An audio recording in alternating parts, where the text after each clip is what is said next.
GrowCFO is where finance leaders grow together. Join thousands of like-minded professionals using GrowCFO to access the combined knowledge and experience of the finance leader community. You can join us today at growcfo.net. Hello and welcome to the GrowCFO Show. I'm your host, Kevin Appleby, and today I've got Ajmal Mian with me. And we're going to have a little look at what's happening in the UK economy, particularly talking about the high street and what's in store possibly for the high street in the next 12, 24 months. But Ajmal, welcome to the show. Thank you, Kevin. Ajmal, just tell us a little bit about yourself for a moment. Okay. I came from a very entrepreneur family, and we have been in business. My family has been in business since 1924. Okay, and so the business is some sort of is in my blood, and I trained with a small to medium sized practice in West End in London City. Yep. And over the course of my time, that was late 1990s and early 2000, the high street started consolidating, and the small shops started disappearing, and the bigger shops, bigger superstores like Asda, Tesco, they started appearing. And this was a gradual trend. And uh, a very simple example is that every area used to have a school uniform shop. They are no longer there because Tesco, Sainsbury's, Asda, Marks and Spencer, they give you this offer: buy two shirts and get the third one for free. Yep. So eventually, all those shops started disappearing, and then they disappeared. And suddenly, in 2020, March 2020, we had a pandemic. And I think there are going to be further implications how our high street is going to emerge from this crisis. And I would like to discuss an amoeba format that now everybody, all the businesses, small, medium, and large, have to adopt. As the businesses are going to adopt, I think it's going to change the accountancy profession, and all the all the advisory services normally is expected from a high street accountant all the way up to CFO level. I think I'd totally endorse that. But things are going to change enormously, and I'm just reflecting on that change that's happened historically, Ajmal. And like you, I qualified with a small medium firm, not in London, in Newcastle, but I think about that city centre that I used to walk through every day. The classic, you talked school uniform shops. I suddenly thought of gents tailors, Burton's, Dunn and Company, Jackson's. They were Greenwoods. They were all the high street names around the town. I think these days, if you're buying gents clothing, you're doing the same. You're going into Asda, Tesco at the low end of the market, Marks and Spencer slightly further up, and yeah, there are still some high-end shops, but they're very, very different to those things that evolved from the traditional gents tailor that was on the high street when I was a youngster. And that evolution has accelerated beyond all belief. And I'm thinking, oh, hang on, anything on the high street has been shut now for several months, has barely been open for any period in the last year. So yeah, there's going to be a big change there. So yeah, what do you think the future looks like? I mean, I think the future is where our teenagers are and how they are going to behave as a consumers. Uh, I am in my 40s and I don't do that much shopping. Yeah. Anyway, okay, I may have to occasionally now pick up a shirt or suit here and there, but because I am a classical person, I will still love to go into Marks and Spencer or sort of a high street shop, and I will still want something to be, I would like something to try Yeah, before I buy. me too. That's one thing that I don't think I can buy any other way. I want to put it on, make sure it fits, make sure it's right before I take it to the checkout. Yeah, you take it to checkout. But these youngsters, they have a very different attitude. They just want to feel and look on their screen, and they are brand driven. They're not that much quality conscious, and they just order the stuff. Mm, So it's our young generation. I mean, I have a son who is going to sit his GCSE exam next year. I think these are the young consumers who are going to drive the market in a very different way. yeah, This service industry to serve the older generation and my generation are going to be there, but their days are now limited, or maybe you call it numbered. yeah, Or I imagine the way John Lewis is my favorite store. yes, Okay, since I was a kid, I always been to John Lewis, and I love John Lewis. The problem I have that there was only one John Lewis in Croydon, and they have closed it. So now either I go to Epsom, which is round about 20 miles away from where I live, or I go to John Lewis in Oxford Circus. yes, And the approach even John Lewis are taking is that they are going to become a typical design oriented shop. What I mean by designer shop, the way designer shop are in a city, is you go in, they only have couple of items display for each set. You go, you like the item, and then they say, "Thank you very much, sir. If you will pay today, this item will be delivered to you tomorrow from our warehouse." yes, This is the way or most of the West End high-end shops are doing. Okay, they are not carrying and keeping all the stocks in, I would say, in Brand Cross Shopping Centre, or maybe in Sheffield, or maybe in Manchester. So what they want is now the customer, either they buy it on the internet, they like the stuff, and they just order it there. And if you do pop into a shop, you're only going to see just the small, medium, large, all the sizes just there for you to try, and you pay, and then next day they are delivered to your door. and it's here, Mr. Mian. Here's what you're looking at. We've got the grey suit in stock. Try it on. We know you want the blue one. Well, we'll organise the blue one to be sent to you. That's it. Yes. And And I suppose John Lewis have got an interesting model there, that they don't necessarily have to have that full distribution network, because they do the click and collect service, that anything you order from John Lewis, you can pick up in any branch of Waitrose. yeah, that's what it is. That's the whole concept with John Lewis. Is like you go in and you just select a thing, and then they say, look, from your nearest Waitrose, you can collect it, or if the item is more than £100, then we just deliver it to your door. Mm. So in fact, they will be operating like Amazon, a single warehouse. I do not know where it will be.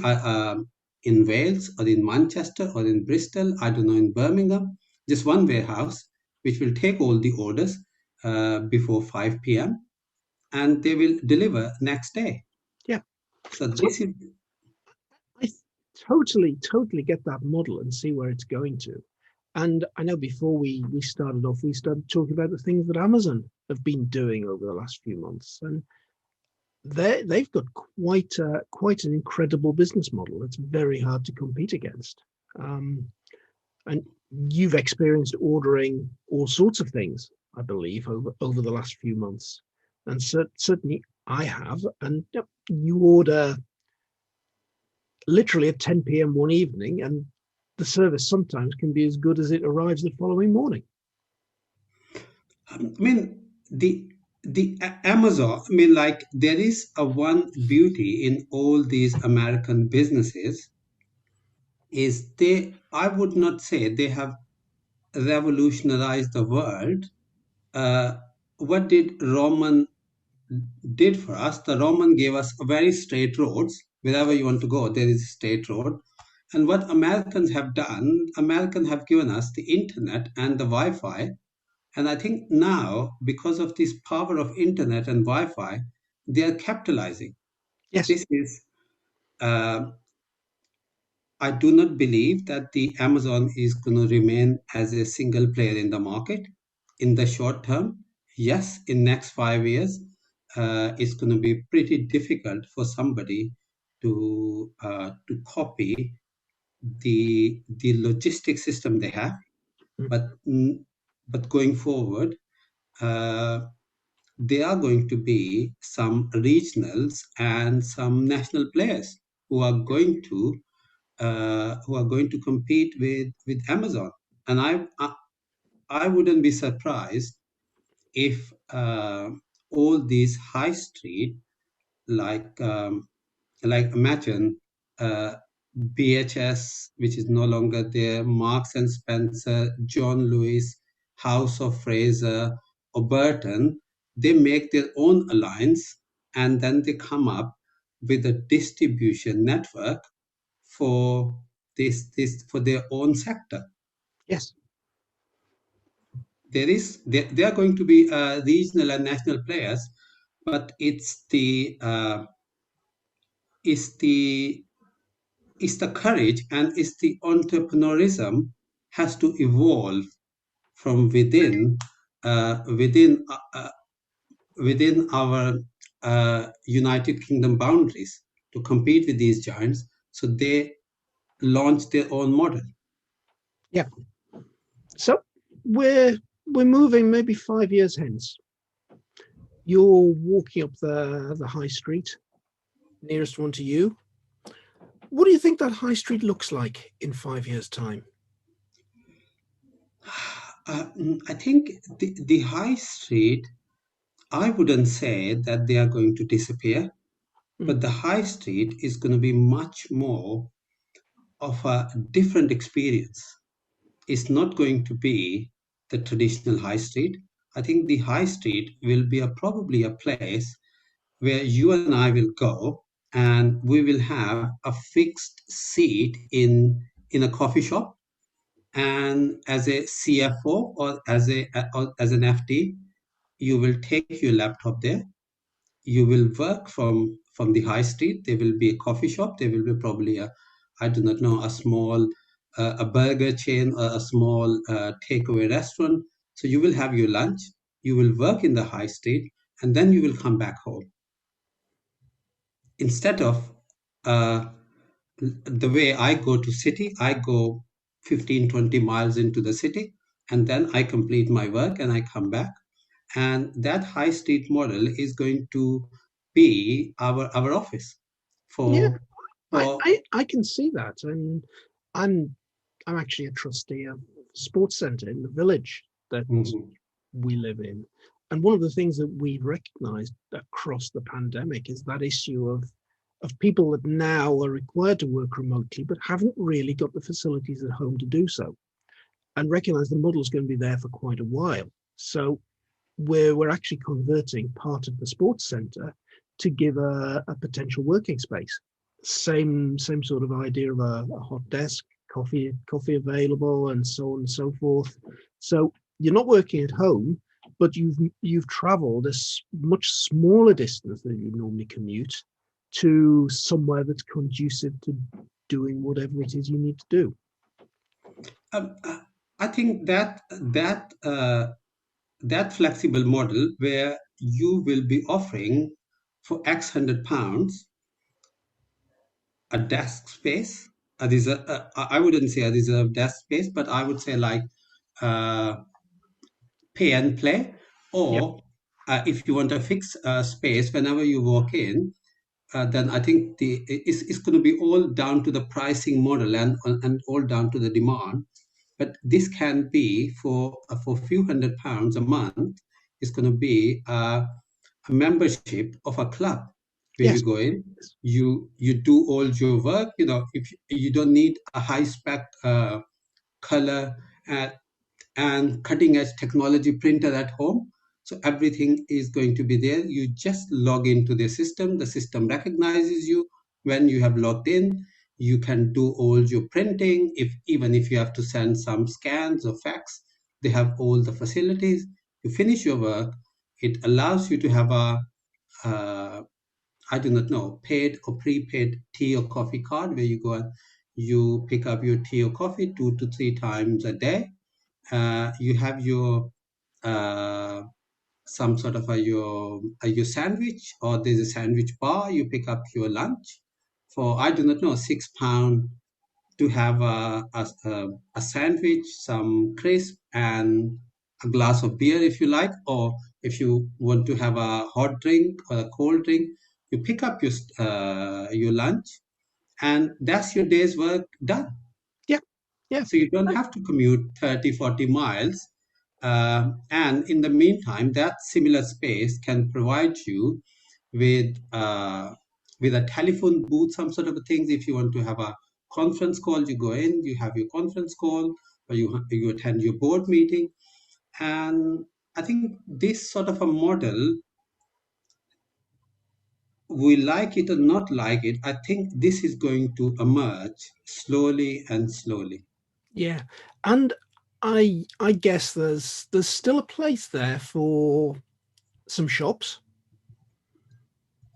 possibly more specialist shops, because you've then still got the footfall in the high street that will be going out and walking around at lunchtime and probably want some things to do, some things to look at, and so on. So there's still a space maybe for the retail unit on the high street. Um, I think the shops are going to become more and more specialized, Yeah. and we are not going to see uh, a sort of a shop where you can go in and you can pick up like a traditional stationery shop where you will go in, you can pick up a ink, or you can pick up a pen, or you can buy some folders. I think these sort of a multi-dimensional shops are going to struggle in the high street. The reason is, I will give you one very simple example. These youngsters, even when they are walking into Asda or Tesco, or they are in Marks and Spencer, they can check via scanning those items that if the similar item is available somewhere else at a cheaper price. Yeah. That's not just the youngsters that do that. I've done that in Tesco's before now. Worked No, out you have done it. whether the offer that Tesco's have on the television shelf is actually a genuine offer. Okay, yes, Yeah. like you have done it, and my son, he was telling me a very advanced function in his mobile where he can scan a shirt and he Yeah. can ask the similar shirt to be located everywhere in the UK, and it will tell him what sort of a price you are expected to pay. Yeah. Yeah. And I think that sort of thing will force the market towards, as you say, very specialized shops. It won't favor shops anymore that can sell a range of items carrying a very small stock of each. It'll favor a specialist who can have, you know, in a niche, can be carrying just about everything in that niche. But because they're carrying those things, it's not a model that works on the high street. It's got to be online, because a high street shop, for the volume that it will get of the individual items, would never make any money compared to the stock it's got to hold. So you are radically changing the market towards supply online. I mean, especially like, look, if you are a fan of a guitar, okay, then you have to go into the specialist guitar shop to experience the guitar and before you buy it. Yes. So it's difficult for somebody to spend £1,000 or more than £1,000 or less than £1,000 on something where you need an experience. Yes. It's a similar thing. Uh, if you uh, if you want to buy a sort of a bicycle or a sports bicycle from Halford, okay, they are doing the same model. You go in, you like the stuff, and they let you experience it, and then they will tell you, look, come in 5 days time, and then your bikes will be ready to pick up. They Yeah. don't have the stock in Halford now all the time. Yeah. While in the past, 10 years ago, I remember I used to go in with my kids. My kids used to like a bicycle on a display, and within next half an hour or an hour, they bring it out of their stock and they used to assemble it. Yeah. It's no longer, that facility is no And longer there. there's another big difference that 10 years ago, yes, you'd go into Halford, you'd look at the range of bicycles they've got, you'd talk to the salesman in the shop, and you'd make a decision there. And then the way you make that decision now for higher value items has changed. That generally you'll have been online and you'll have read several reviews. Hmm. You'll have been on comparison websites, and we're not just talking about the price comparison we talked about earlier. We'll be talking about the sort of website that takes 5 or 6 bicycles. So you're looking at a hybrid bicycle that you want to be able to use on the road. You want to be able to use off road as well, and it's mainly on the road. Here's the 3 we'd recommend if that's your use pattern, and you'd see the different prices, the different features, and you'd probably read a couple of reviews that people have left and what they think of it, that having bought it, and you'd make the decision in a whole different way going forward to that shopping experience. I mean, yes, that I agree with you to, to certain extent, but I am still a very what you call an old-fashioned man. I will Mm. still wants to go into the shop. I still want to touch, feel, and I rely on the reviews, but I still want to have the item in front of me before before I make a decision. But these youngsters who are 10 years younger than me, I think probably they are more to follow Yeah, the route as you said. yeah, and that they're without a doubt going to drive the way everything takes place. So Hmm. we start at the beginning saying, well, hang on, the accountant, the CFO, and so on. How do you think their world is going to change through all of this? I, you know the like you have training with all the small and medium sized clients. When we used to go in, uh, the ledger inputting was done by the bookkeepers, and then they used to have a financial accountant who used to prepare the accounts, Yes, and then FD. Then a typical FD role was that he will do the consolidation, and he will make sure that everything ties up yeah, and the bundle is ready for you to audit a 10 million pound business. And they will have in one room, they will have all the books, they will have all the photocopies of all the leases they have done, all the orders, so they make sure everything is there.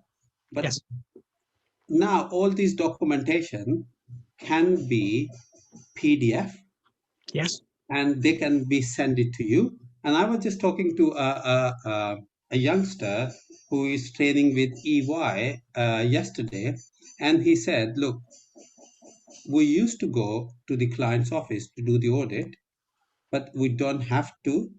And now, even just we can go to the client office just for an opening meeting and for the closing meeting because everything else can electronically flow into our office." yes, And the the role of an FD will become much more strategic, very less paper driven, and he is going to FD is going to be much more of a commercial person within an organization, just helping them do the commercial decision. Yes. He is not. He is going to help how the books and how the financials are done, but there will be so much automated process, like invoices are going to be automatically processed. Your suppliers are going to process their own invoices into your system. The invoices you are sending out, they are automatically done in the books. So I think automation is going to take away a lot of classical work and FD have to check, or the Yes. CFO used to check. I Yeah. think they are all. Uh, it's just like going to become a sausage factory, Yeah. in and output from the other end. Yeah. So I'm thinking about GrowCFO, and we've got a session every Tuesday lunchtime, which we call the future of the finance function. And we've discussed a whole range of topics across there. We've talked about we've run the finance system survey, looked at finance systems people are using, seeing the increasing move to cloud accounting. We've talked about automated expenses systems. We've talked about electronic systems for invoice factoring. We've talked about a whole range of things that are appearing. And certainly I'd very much agree with you that as time goes on, then every document is electronic.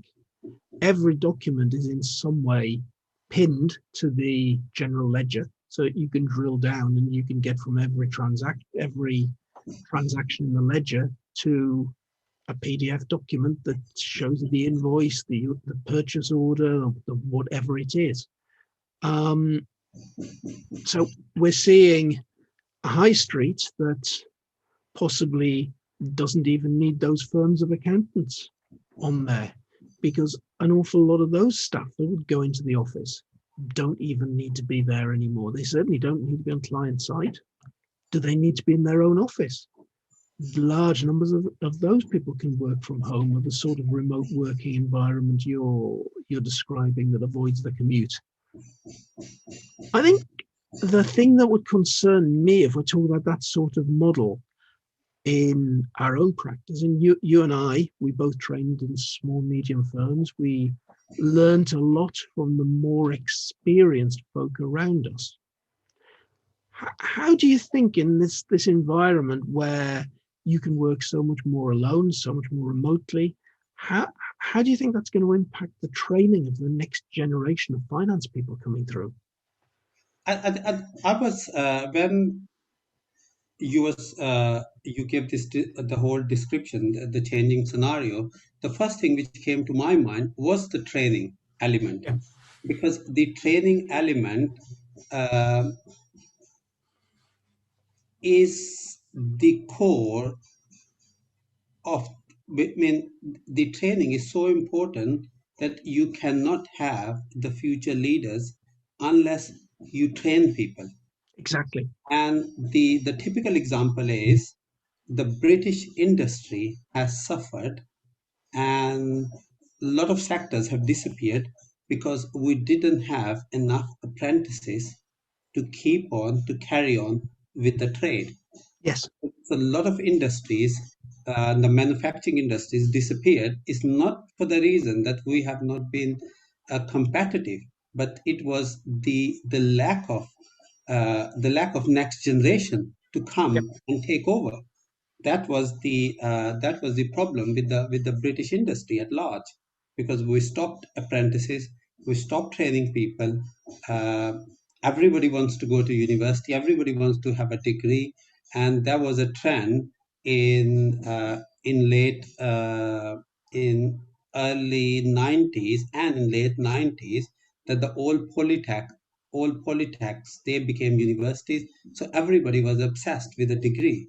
So Yep. that's why we didn't produce enough skilled people through apprenticeship program to carry on with the large industries we had in the United Kingdom. And I think similarly, because we will not be working as a finance team in accountancy practices. It is going to be a challenge, and I do not know the answer. How we are going to train people on the ledger, on the books, and giving them an overview, having a meeting, a morning meeting, giving them a view what exactly we are going to do today in the office or at the client, and have a closing meeting. So all these things are no longer going to be there. So it's going to be pretty difficult to run a decent training program. Yeah, and I must admit, I've recently experienced that myself. It's alongside working for GrowCFO. I'm an associate for a consulting firm, and we just completed a fairly large project for the NHS. And we did have one junior member of staff on the team supporting us. And it was the first time I'd been in that situation of having the junior support sort of not sitting at the next desk. So Hmm. you never had that check to say, is she doing all right? Is she struggling with something? Because there's still a tendency with a lot of folk that if they're not doing particularly well, they might be a little bit reluctant to put their hand up and say, "Can I have some help, please?" Hmm. It's there's a whole new set of skills there for finance leaders to learn about managing remote staff, particularly remote junior staff going forward. And I think that's CFOs, head of finances, accountants in practice. I think all have that same challenge of how are you going to long term manage people that aren't at the next desk. I, I mean, I agree with you that we have to come up either, because no software can train somebody in debits and credits. No Oh, I software agree. Yeah. co- can train you is how to prepare a forecast or how to prepare a management report.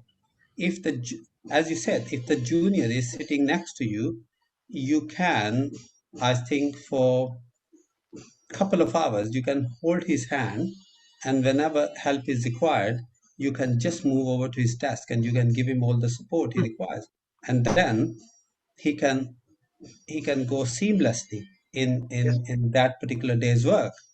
But my concern as well is that if he is not next to you, how you are going to hold his hand, how you are going to explain the functionality, and how are you going to be his mentor when you do not work with him on day-to-day basis. Mm, The yeah. accountancy profession has always been in, it doesn't matter if you are in a small, medium, or large size practice, is that you had a training partner Yes. or you had a training manager who was present on site or in the office all the time. And when you encounter a problem or you do not know how to go forward, it doesn't matter if it's accounting, tax, or management consultancy, that person is supposed to help you and give you 5, 10, 15, or 20 or half an hour briefing, if you like, on that particular subject. Yeah. Yeah. And I'm thinking as well, and in a previous life, and I worked for PwC as a management consultant for a number of years. And one of the roles that I took on was a little bit like that training partner role in the professional firm, because we trained in the financial side of the consulting practice. We did train some people for SEMA qualification. They were graduate recruits, and Mhm. I was running the graduate scheme for the SEMA folk. And you were always conscious about putting those folk on the right assignments, making sure the right people were around them that could bring them up to speed. And we even spent a long time working out how we could send people out on secondment into proper finance departments so they could get all that debits and credits experience. And Yeah, there's one particular company that I had a great working relationship with. It's the Guinness Group. Problems every time we sent one of our people out as a secondee there and took one of theirs in return, ours never came back again. Okay. Some great advantages in working for Guinness that seemed PwC couldn't quite offer. But yeah, and it brings out a whole new model of how do you do that sort of thing. But I'm conscious, Ajmal, we've been chatting for probably 40 minutes and we've covered a lot of ground, and I think it's an extremely interesting field to look at and to start thinking about. And I don't know if you are talking to a CFO at the moment or somebody aspiring to be a CFO, what do you think the 2 or 3 key messages are about coping with the future as it pans out over the next 12, 18 months? I think in my opinion, all the answers, if we like it or if we don't like it, I think the technology is going to be the key.